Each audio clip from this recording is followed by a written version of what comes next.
আমার বিয়ে করতে ইচ্ছে করছে। আমার মনে হয় এখন আমার বিয়ে করে ফেলা উচিত। তুমি বলো আমার কি করা উচিত? তুমি কি আমার ইচ্ছা পূরণ করবে? তাহলে আজ রাতে আমার ঘরে এসো, ভুলো না কিন্তু। শ্বশুরজি, আমি আপনার কাছে আসব।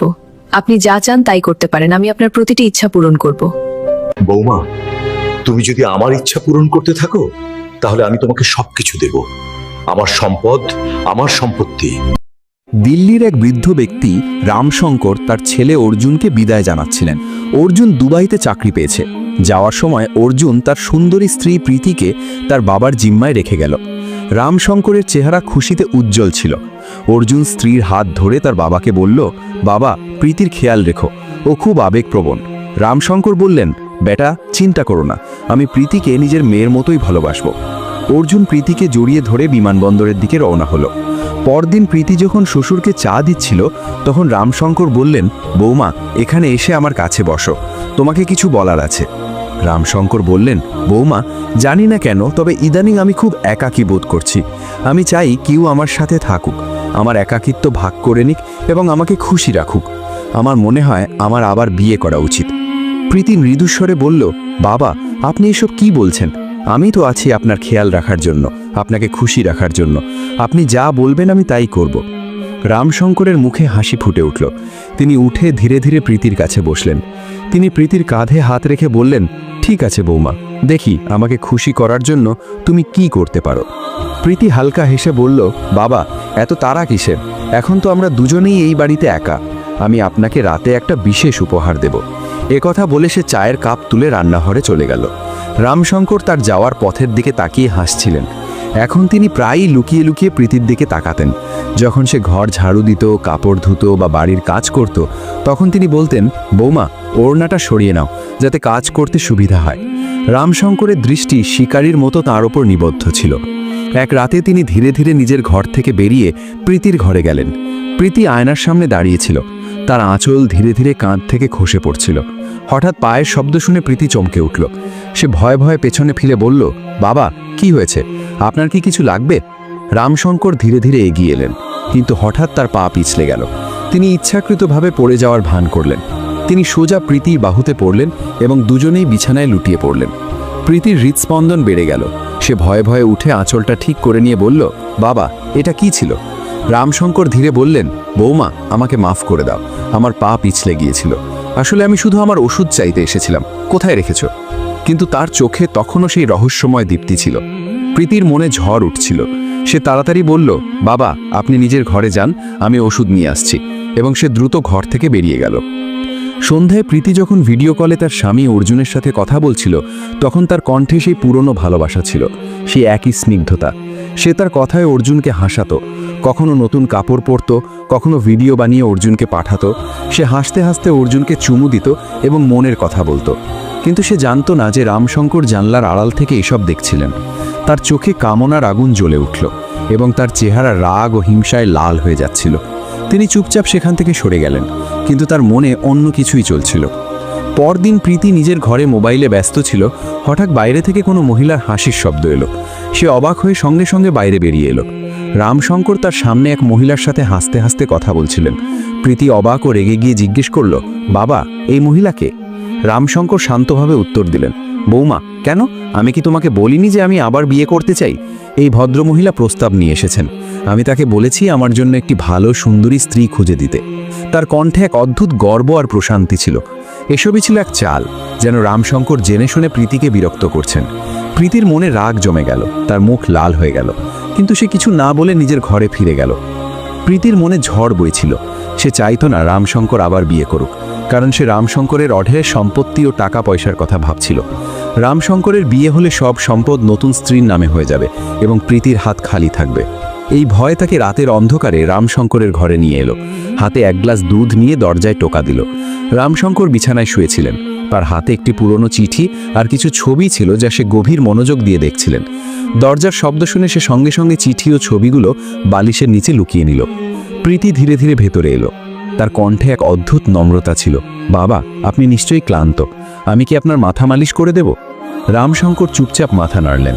প্রীতি ইচ্ছাকৃতভাবে নিজের স্কার্ফ মেঝেতে ফেলে দিল এবং মাথা মালিশ করতে করতে ধীরে ধীরে নিজের মাথা রামশঙ্করের বুকে রাখল। রামশঙ্করের শরীরে হালকা শিহরণ খেলে গেল।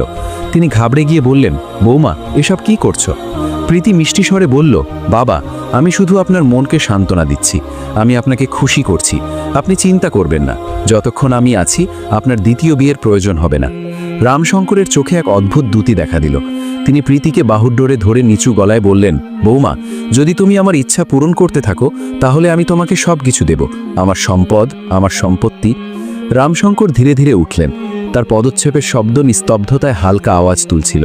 তিনি সোজা প্রীতির ঘরে গেলেন এবং সেখানে কিছু খুঁজতে লাগলেন। তার চোখ ঘরের প্রতিটি কোণে দ্রুত ঘুরছিল, যেন সে কোনো গভীর রহস্য খুঁজছে। অবশেষে তার নজর আলমারির ওপর রাখা একটি ছোট্ট ফুলদানির দিকে গেল। রামশঙ্কর সেটি তুললেন, হাতে ঘোরালেন এবং তার মুখে এক ভয়ঙ্কর রহস্যময় হাসি ফুটে উঠল। তিনি চুপচাপ নিজের ঘরে ফিরে এসে বিছানায় শুয়ে পড়লেন, যেন তিনি কোনো বড় রহস্য খুঁজে পেয়েছেন। সারাদিন প্রীতি রামশঙ্করকে হাসানোর চেষ্টা করত। কখনো সে তার হাত নিজের দিকে টানত, কখনো তার কোলে বসে পড়ত এবং কখনো তার গলায় হাত দিয়ে হেসে কথা বলতো। কিন্তু এখন রামশঙ্কর ইতস্তত করছিলেন।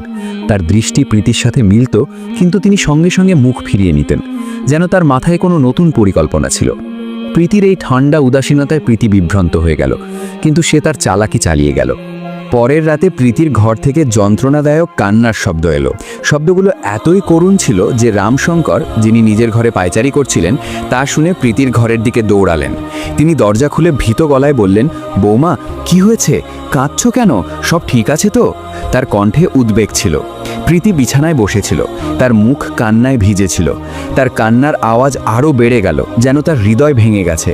সে ফিসফিস করে বলল, বাবা, আপনি এটা কি করলেন? আমার জীবন শেষ হয়ে গেল। আমি নেই। আপনি আমার ইজ্জত লুট করেছেন। তার কণ্ঠ বেদনা ও অভিযোগে ভরা ছিল। রামশঙ্করের মুখ ফ্যাকাশে হয়ে গেল। তিনি ধীরে ধীরে এগিয়ে গিয়ে প্রীতিকে বললেন, বৌমা, বলো, কি হয়েছে? তুমি এমন কথা কেন বলছো? প্রীতি তার চোখের জল মুছল, কিন্তু কান্না আরও বাড়িয়ে দিল। বাবা, সকাল থেকে আমার বমি বমি ভাব হচ্ছে। আমি গর্ভবতী এবং এসব আপনার কারণে হয়েছে। আপনি আমার জীবন নষ্ট করে দিয়েছেন। এখন আমি দুনিয়ার সামনে মুখ দেখাবো কি করে? রামশঙ্কর ভয় পেয়ে গেলেন। বৌমা, এটা কি করে সম্ভব? আমি তো কিছুই করিনি, তুমি ভুল করছো।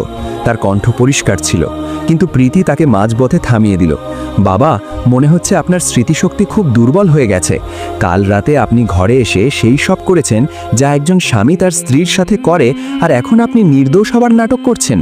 প্রীতির কণ্ঠ কান্না থেকে চিৎকারে বদলে গেল, যেন সে পুরো মহল্লাকে জাগাতে চায়। এই নাটক এখন বিপজ্জনক মোড় নিয়েছিল। রামশঙ্কর ভয় পেয়ে গেলেন। তিনি হঠাৎ উঠলেন, দরজার দিকে তাকালেন, তারপর প্রীতির দিকে ফিরে নিচু গলায় বললেন, ঠিক আছে বৌমা, ঠিক আছে, তুমি ঠিকই বলছো, কিন্তু তুমি চিন্তা করো না, আমি সব সামলে নেব। তুমি যা বলবে তাই হবে। তার কণ্ঠে এখন স্বীকারোক্তির এক অদ্ভুত সুর ছিল, যেন তিনি নিজের অপরাধ স্বীকার করে নিচ্ছেন। তিনি এগিয়ে গিয়ে প্রীতির কাঁধে হাত রেখে বললেন, কিন্তু এই গোপন কথা যেন কেউ না জানে, নইলে আমরা দুজনেই শেষ হয়ে যাব। প্রীতি চোখের জল মুছতে মুছতে রামশঙ্করের কাঁধে মাথা রেখে বলল, ঠিক আছে বাবা, আমাকে কখনো একা ছাড়বেন না। কিন্তু পরদিন সকালে বাড়িতে এমন এক ঘটনা ঘটল যে প্রীতির সারা শরীর কেঁপে উঠল। রামশঙ্কর ঘরে ঢুকলেন, তার সাথে এক সুন্দরী মহিলাও ছিলেন, যিনি কনের মতো পোশাক পরেছিলেন। দুজনেই হাসাহাসি করে কথা বলছিলেন। প্রীতি এই দৃশ্য দেখে রাগে লাল হয়ে গেল। সে চিৎকার করে বলল, বাবা, ও কে? রামশঙ্কর খুব শান্তভাবে উত্তর দিলেন, বৌমা, ও আমার স্ত্রী, আমি বিবাহিত, আজ থেকে ও তোমার শাশুড়ি। প্রীতি অবাক হয়ে গেল। সে গভীর চিন্তায় পড়ে গেল। আমি তাকে খুশি রাখার জন্য সব দিতে প্রস্তুত ছিলাম, তবুও সে কেন বিয়ে করল? তার চোখ রাগে লাল হয়ে গেল। সে নরম অথচ শক্ত গলায় বলল, বাবা, আমার ঘরে আসুন, আমি আপনার সাথে কথা বলতে চাই। সে দ্রুত নিজের ঘরে চলে গেল। রামশঙ্কর প্রীতির ঘরে পৌঁছালে সে রাগে পাগল হয়ে যাচ্ছিল। বলতে লাগলো, বাবা, আপনি আমাকে ধোঁকা দিয়েছেন, এখন আমি সবাইকে সত্যিটা বলে দেব। রামশঙ্কর নরম গলায় বললেন, বৌমা, পাগল হয়েও না, আমি এজন্যই বিয়ে করেছি যে এই মহিলা তোমার সেবা করবে। এখন থেকে তোমাকে বাড়ির কোনো কাজ করতে হবে না, ও সব কাজ করবে। তুমি আর আমি শুধু একে অপরকে ভালোবাসবো। এই কথা শুনেই প্রীতির রাগ জল হয়ে গেল।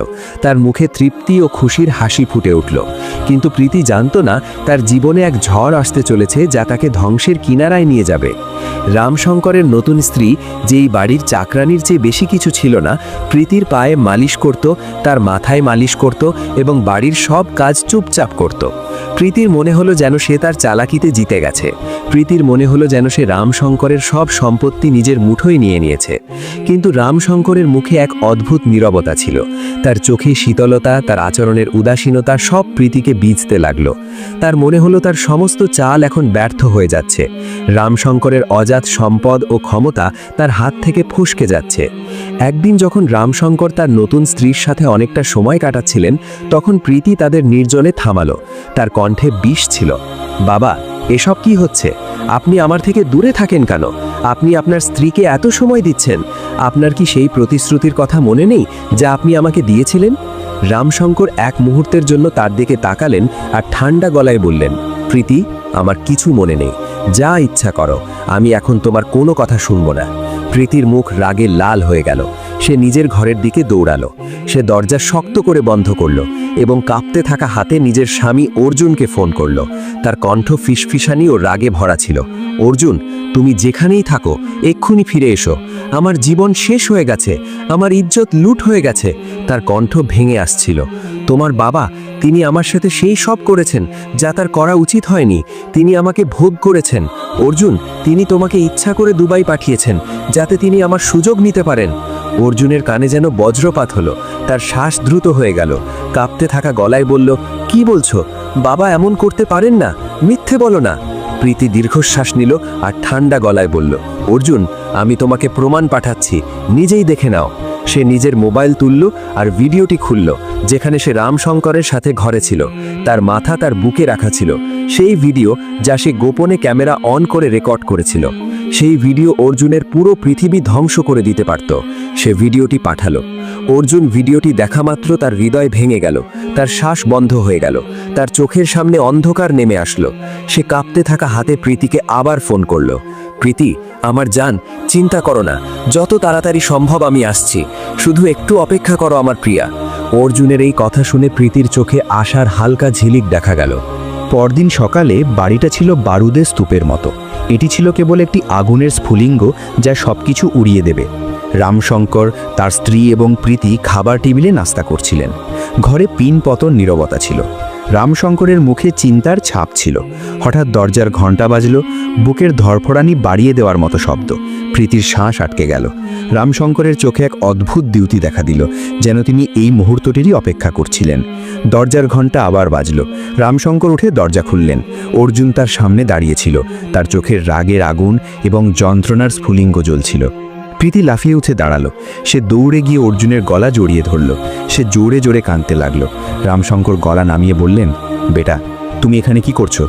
সব ঠিক আছে তো? তুমি ফিরে এলে কেন? কিন্তু তিনি তার বাক্য শেষ করার আগেই অর্জুন ফেটে পড়ল। সে বাবার কলার চেপে ধরল। তার কণ্ঠ রাগে কাঁপছিল। আপনি বাবা নন, আপনি একটা জানোয়ার। আপনি আমার নিষ্পাপ স্ত্রীর ইজ্জত লুটেছেন। আমি আপনাকে জ্যান্ত ছাড়ব না। অর্জুন তাকে জোরে ধাক্কা দিল। রামশঙ্কর মাটিতে পড়ে গেলেন। কিছুক্ষণ পর তিনি উঠলেন, দীর্ঘশ্বাস নিলেন এবং শান্ত গলায় বললেন, বেটা, আমাকে মেরে ফেল, কিন্তু আগে আমার কথা শোনো। তারপর তুমি আমাকে যে সাজা দিতে চাও আমি মাথা পেতে নেব। রামশঙ্কর নিজের পকেট থেকে একটি পুরনো সিল করা চিঠি বের করলেন এবং কিছু ছবি অর্জুনের হাতে দিলেন। এই চিঠি আমার পুরনো বন্ধু পাঠিয়েছে। এই ছবিগুলো দেখো। তোমার স্ত্রী কোনো সতীসাধ্যী নারী নয় এবং এটাই সেই সত্য যা সে আমাকে বলেছিল। অর্জুনের চোখে বিস্ময় ছিল। সে ছবিগুলো দেখল। প্রীতি অদ্ভুত জায়গায় রং বেরঙের পোশাকে এমনভাবে হাসছিল যেন সে সেখানকার ব্যবসার রানী। অর্জুনের মাথা ঘুরে গেল। বাবা, এসব কি? তার কণ্ঠ কাঁপছিল। রামশঙ্কর দীর্ঘশ্বাস নিয়ে বললেন, বেটা, বলো, যখন তুমি দুবাইতে ছিলে তখন প্রীতি তোমাকে কতবার ফোন করেছিল? সে কতবার ভিডিও পাঠিয়েছিল? অর্জুন ভেবে বলল, বাবা, ও শুধু একবার বা দুবার ফোন করেছিল। ভিডিও? না, ও কোনো ভিডিও পাঠায়নি। রামশঙ্কর হাসলেন। ঠিক আছে বেটা, এবার আরও এক ভয়ানক গোপন সত্য দেখো। তিনি উঠে নিজের ঘরে গেলেন এবং কিছুক্ষণ পর হাতে একটি সুন্দর ফুলদানি নিয়ে ফিরে এলেন। হ্যাঁ, এটা কোনো সাধারণ ফুলদানি নয় বেটা। এর মধ্যে একটি গোপন ক্যামেরা ছিল যা আমি প্রীতির ঘরে লাগিয়ে রেখেছিলাম। রামশঙ্কর উঠলেন, ফোন বের করলেন এবং ভিডিওটি চালালেন। অর্জুনের চোখ স্ক্রিনে আটকে ছিল। ভিডিওতে প্রীতির ঘর দেখা যাচ্ছিল। রাতে নিস্তব্ধতা ছিল। জানালা দিয়ে একটি মৃদু আলো আসছিল। হঠাৎ এক যুবক চুপিসারে ভেতরে এলো। প্রীতি তাকে দেখে জড়িয়ে ধরল। তারপর তারা দুজনেই বিছানায় শুয়ে পড়ল। অর্জুনের শ্বাস আটকে গেল। ভিডিওতে এই দৃশ্য বারবার দেখা যাচ্ছিল। প্রীতি এবং সেই ছেলেটি একে অপরের মধ্যে হারিয়ে গিয়েছিল। এমন দৃশ্য দেখে অর্জুনের হৃদয় ভেঙে গেল। রামশঙ্কর ঠান্ডা গলায় বললেন, আমি কোথায় ছিলাম বেটা? প্রীতি ওই প্রেমিকের সাথেই কথা বলতো, তাকে ভালোবাসার মেসেজ করত। সে নিজের পোশাক পাল্টে নোংরা ভিডিও বানিয়ে তাকে পাঠাতো এবং বাহানা করত যে সে তোমার সাথে কথা বলছে। তারপর সে বলল যে আমি ইচ্ছাকৃতভাবে এই চরিত্রহীন মহিলার সাথে মিথ্যে সম্পর্ক তৈরি করেছিলাম, যাতে এর আসল রূপ বেরিয়ে আসে। যদিও সত্যি হতো, তবে আমার কাছে আসতো না, আমার ঘরে আসতো না, আমার সাথে শুতো না। কিন্তু টাকার লোভ ওকে অন্ধ করে দিয়েছে। তিনি আরও একটি চমকে দেওয়ার মতো গোপন তথ্য ফাঁস করলেন। আর এই আমার স্ত্রী কোনো সাধারণ স্ত্রী নয়, বরং একজন লেডি ডাক্তার। যখন প্রীতি আমার উপর অপবাদ দিল যে আমার তার সাথে সম্পর্ক আছে, তখন আমি এই ডাক্তারকে আমার নকল স্ত্রী বানিয়ে বাড়িতে নিয়ে এলাম। সে প্রীতির পরীক্ষা নিয়েছে এবং প্রমাণ করেছে যে গর্ভবতী হওয়ার সব নাটক মিথ্যা। প্রীতি এই নাটক আমাকে ব্ল্যাকমেইল করার জন্য সাজিয়েছিল, যাতে সে আমার সম্পত্তি হাতিয়ে নিতে পারে। অর্জুনের চোখে জল ছিল, কিন্তু তার মুখ রাগে লাল হয়ে যাচ্ছিল। সে উঠে ঘুরে প্রীতিকে মাটিতে সজোরে এক থাপ্পড় মারল। তার আওয়াজ বাড়ির দেওয়ালে প্রতিধ্বনিত হলো, নোংরা, নির্লজ্জ মেয়ে, তুমি আমাকে ধোঁকা দিয়েছ। আমি তোমাকে খুব ভালোবাসতাম। আমি তোমাকে খুশি রাখার জন্য দুবাইয়ে গেছিলাম, আর তুমি আমার সাথে এই করলে? প্রীতির কথা মুখে আটকে গেল। তার চোখ বড় বড় হয়ে রইল, যেন তার সমস্ত সাজানো নাটক ধ্বংস হয়ে গেছে। অর্জুন চিৎকার করল, বাবা, এক্ষুনি পুলিশ ডাকুন এবং এই মহিলাকে পুলিশের হাতে তুলে দিন। আমি ওর মুখ দেখতে চাই না। রামশঙ্কর ধীর গলায় বললেন, না বেটা, এমন হবে না। পুলিশ ডাকলে পুরো বাড়ি এবং এলাকার বদনাম হবে। আমাদের দুর্নাম চাই না। এর চেয়ে ভালো ও এই নোংরামি নিয়ে নিজের আস্তনায় ফিরে যাক। ঘরে নিস্তব্ধতা ছিল। অর্জুনের দৃষ্টি বদলে গিয়েছিল। রামশঙ্করের ঠান্ডা হাসি তৃপ্তিকর ছিল, আর প্রীতি শুধু অসহায়ভাবে দাঁড়িয়েছিল, ধ্বংসপ্রাপ্ত, চূর্ণ বিচূর্ণ। নিজের ইচ্ছা মতো জীবন কাটাও এবং আমার বাড়ি থেকে দূর হয়ে যাও। যাও, তোমার প্রেমিকের সাথে তোমার ব্যবসা করো। আমি তোমাকে সম্মান দিয়েছিলাম এবং তোমাকে বিশ্বাস করেছিলাম, ওটাই আমার ভুল ছিল। প্রীতি মেঝেতে বসে অর্জুনের পা জড়িয়ে ধরল। অর্জুন, তুমি এমন করো না, আমাকে মাফ করে দাও, আমি তোমার স্ত্রী। অর্জুন উচ্চস্বরে 3 বার বলল, আমি তোমাকে তালাক দিচ্ছি, আমি তোমাকে তালাক দিচ্ছি, আমি তোমাকে তালাক দিচ্ছি, এবং প্রীতিকে ধাক্কা দিয়ে বাড়ি থেকে বের করে দিল। দরজা শক্ত করে বন্ধ করল। তারপর অর্জুন তার বাবা রামশঙ্করকে জড়িয়ে ধরল। তার চোখে জল ছিল। বাবা, আমাকে মাফ করে দাও, আমি সত্যটা জানতাম না। রামশঙ্কর কাঁদতে কাঁদতে বললেন, বেটা, সব ঠিক আছে। এটা বহুত বড় ধোঁকা ছিল, কিন্তু ঈশ্বরের কাছে শুকরিয়া যে আমাদের চোখ খুলে গেছে।